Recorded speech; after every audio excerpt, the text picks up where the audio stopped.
Hi. Um, I'm probably not going to use a name because with the places where I'm putting this video, too many names are being used. So it'd get a little bit confusing if I used any one of them.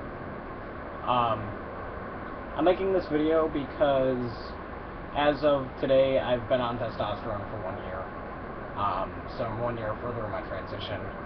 And I haven't been making monthly videos for a while, so I figured I'd make one to kind of recap for the year. I'm going to apologize in advance for any language that gets used, and I'm also going to apologize that I don't have any pictures I'm attaching to this. Partially for my own privacy, and also because I don't have that kind of video editing software, so I'm just using what I have. So I've been on testosterone for 1 year. For a bit of background, I've been out since the middle of 2010. That was when I finally pieced things together, but for the longest time I always knew that I was very different. Not only in gender, but in personality, and so for a while I was a bit confused on the entire thing. And I will admit that that did kind of stunt the process of me coming out. I had to figure it out on my own time.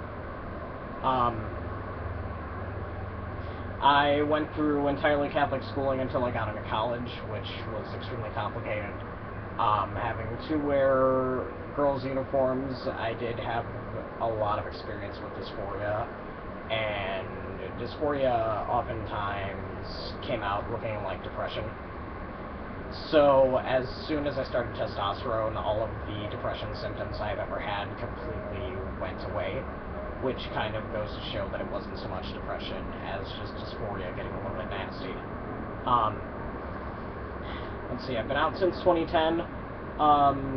Since then, I started testosterone on September 28th of 2011.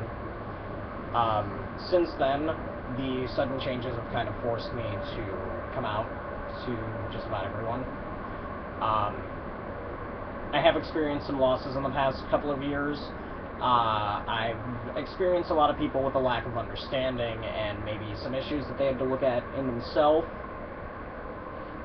So I'm not really seeing any of this as my fault, because I know that it's not.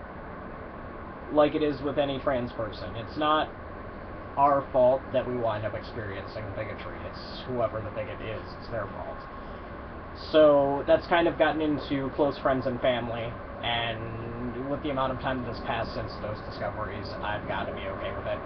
So, as far as my name choice goes, for those of you that do know my legal name, the legal name that I chose, I named myself my first name after my father.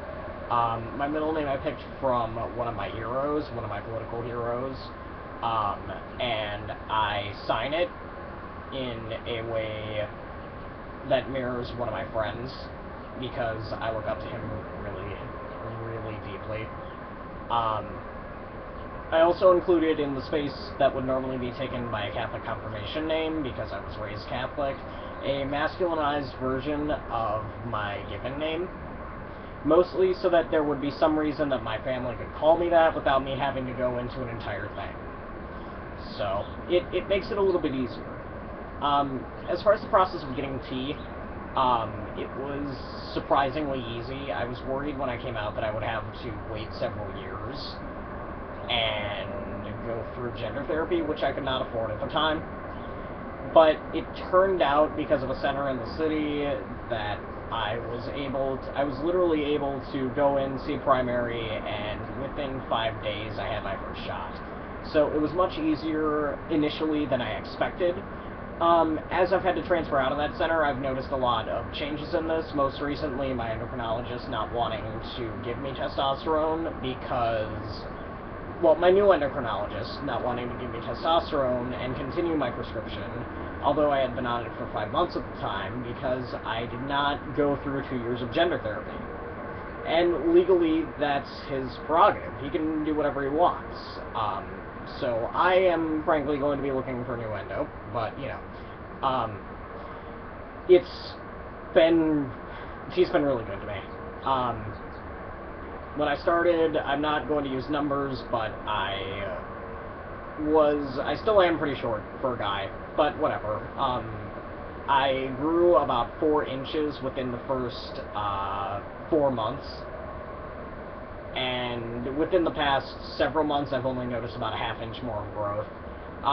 So that's always flattering. I like the idea that I wound up getting taller because I know a lot of guys who didn't grow so much. As far as weight goes, I actually lost about 40 pounds on my first 5 months, and then my weight kind of leveled out.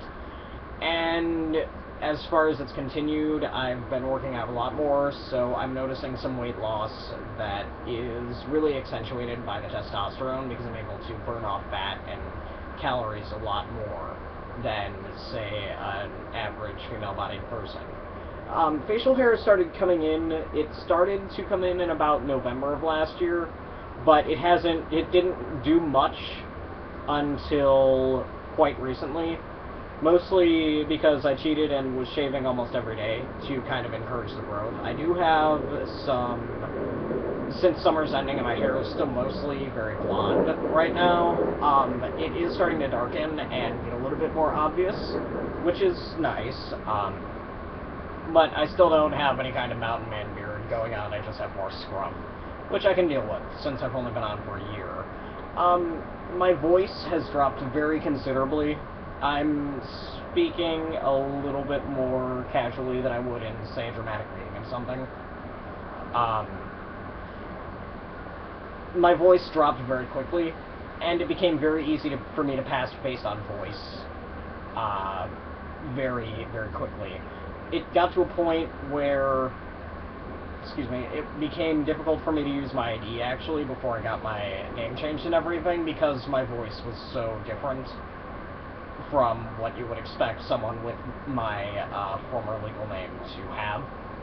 So it got a little bit confusing for a while, but it's all good now that I've changed everything. Socially, I've had to pick up very quickly on a lot of social cues. Getting regendered is very, very difficult for someone at my age, or I can't even imagine what it would be for someone older.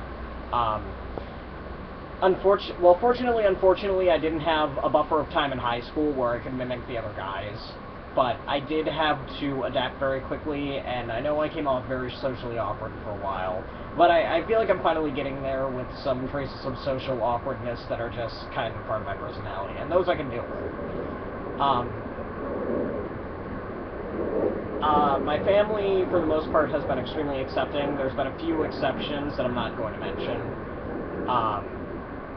And I think the biggest difficulty with them is that they do not really understand, which I understand that it's a process, like it is with everyone who knew me in the Dark Ages, and essentially I know that it's going to take a lot of time. I don't really know if I have the patience for that, but we'll see. We'll work on it. Only recently have my parents really started to identify that maybe they need to use different pronouns, because I have facial hair coming in, and in social conversation, it gets a little weird if you're using female pronouns and the person has some darkish facial hair coming in. That's kind of awkward. Friends, I lost a few very good friends when I came out. And in hindsight, I see that that's something based on them, like I've said earlier. So basically, I have a lot of new friends. I have a lot of really good new friends.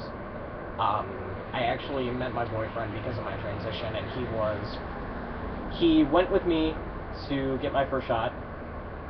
So that's pretty awesome. He's been with me literally every step of the way.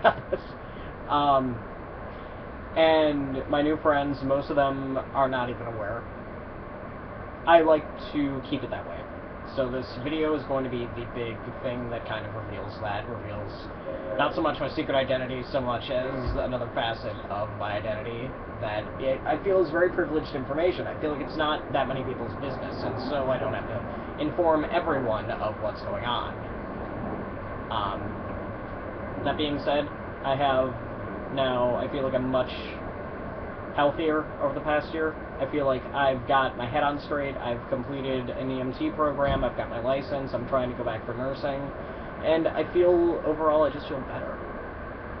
So, it's November 28th, 2012, and I'm here on Z, and this is my update.